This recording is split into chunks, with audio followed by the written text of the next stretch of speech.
What's up, Dragon Brood? Today we are continuing in our series. This is deck number 2 of 10 that really updates, or at least makes better in some way, those decks that you got for free in Magic Arena recently. And this time we're going to take a look at the blue-white deck they call Sky Patrol. And this one is pretty damn interesting where we ended up, and I actually think it's significantly better than where it started. So let's go take a look at that deck list.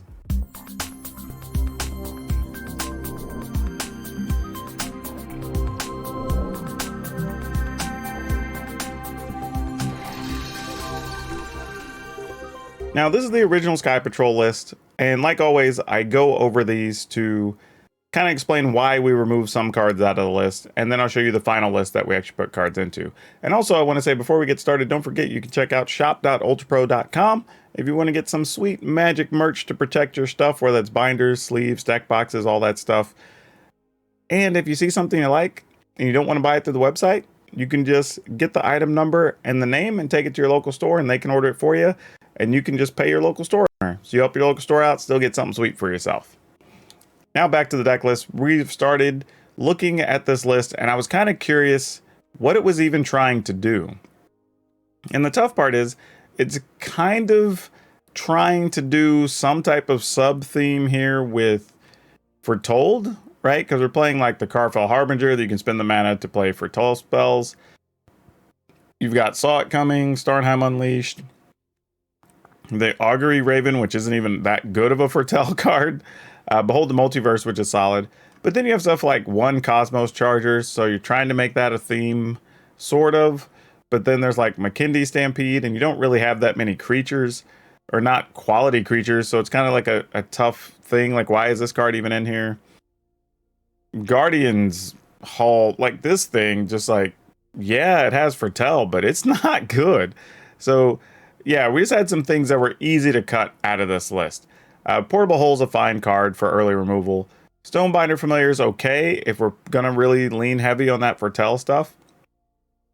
Fearless Fledgling, this feels just out of place in this list, right? It's a landfall thing. It does get +1/+1s, but we don't really have a strong +1/+1 theme. We don't really have a strong landfall theme. So it's kind of just a weird inclusion of a 2/2, and I think there were just better things you could play there.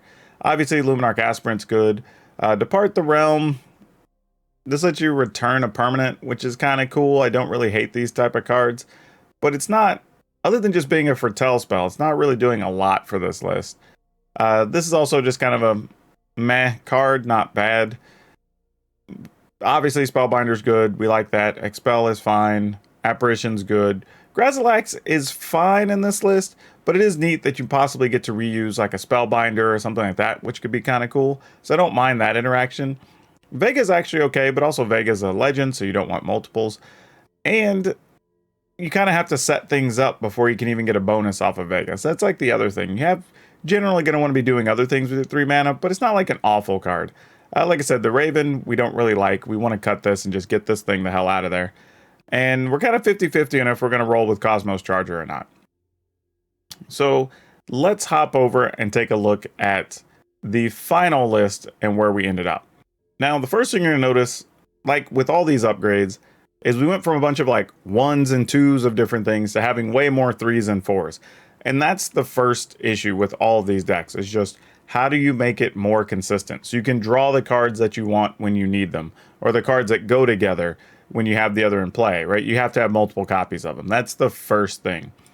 But Portable Hull, just having 1 doesn't do anything. So we went up to 3, and this gives you a chance to get rid of those early creatures, because you see a lot of them, right? When you're talking about Eye Twitch, Shambling Swarm, Swarm Shambler, the Jaspera Sentinel, Magda, like there's a whole list of things that are 1 and 2 that are really powerful cards that you can just get rid of those early. So big thing. And the other thing too is Exiles, which is nice because it powers up the Stonebinder's Familiar. And we went ahead and played 4 of these because we're trying to stay on a budget list. And for these budget decks, I try to include 9 or less rares, if rares or mythics, if possible. And the reason I chose the number 9, because somebody else asked me this, is that we all tend to have somewhere between like 2 and 4 of a lot of these cards that go in these lists already anyway. We're just not using them. So you really only end up crafting somewhere between like 5 and 7 of a lot of the cards anyway, if you're already interested in that build. So I figure at 9, That's like the cap. Even if you didn't have any of the cards, that's a reasonable amount to spend, and then you can save the rest of your resources. So anyway, Stonebinder Familiar is basically a freebie. It's an uncommon. We're going to go ahead and play a full set of 4. Because between all the things that exile and the foretell and all that stuff, you should be able to possibly put a counter on this. At least, I would like to think every turn, but if not, 70% of your turns. So that's going to make this a sizable creature pretty quickly. Luminar Casprint. This is the first spot we spent some rares, because this card is always good. If you're playing an aggro deck that's playing white, it's very, very difficult to not play this unless you have a very specific theme going on, and then that makes sense. But otherwise, this is one of the best aggro creatures that white may have had ever, truthfully. So definitely going to spend the resource on that. The other big thing is this is a card you're going to play in a lot of lists, so you shouldn't even feel bad spending the resources here. So that's where the first 3 rares end up going. Then we have Elite Spellbinder. This card's also fantastically good. Goes into a lot of different decks. You're going to play it for the rest of Standard, so don't feel bad putting these in there either. This is easily where we dropped another 3 of our rares, so we're up to 6. Then we have 3 Expel. Just destroy, exile, target tapped creature. So any big creature, doesn't matter, instant speed, get rid of it. Also again, exiles for Stonebinder Familiar. Spellbinder also exiles with Stonebinder Familiar, right? So all of these cards are helping each other, which is very good. Same thing with Skyclave Apparition, which again, this is where we spent 3 more of our rares. But again, these are arguably some of the 3 best creatures white has right now going into the new Standard post-rotation. So you might as well have a playset of them. Like, there's very little reason to not want to play these. Grazilax, we're going to keep the one that came with the deck. And like we said before, this is a cool thing that you can reuse stuff like Apparition, Spellbinder, if you just need to get something else out of the way, which is pretty cool. Saw it coming, we're going to go ahead and play 4 of. We have a few things that care about playing cards from exile. We have the Stonebinder Familiar. It counters anything. So there's 0 reason not to play it. And again, it's an uncommon. Vega, I believe the previous one had 3. We cut this down to 2. Just because we're going to be playing Spellbinders and other things with our mana anyway on 3. So this is kind of a, if you have it later, it's a luxury to be able to get some extra cards. Icing Death, Frost Tyrant. This actually was in a different deck, so technically you own this in your collection, so it's a freebie. I'm not counting this against the rare and mythic count because you already own it. Like, if you play Arena, you own this card, basically.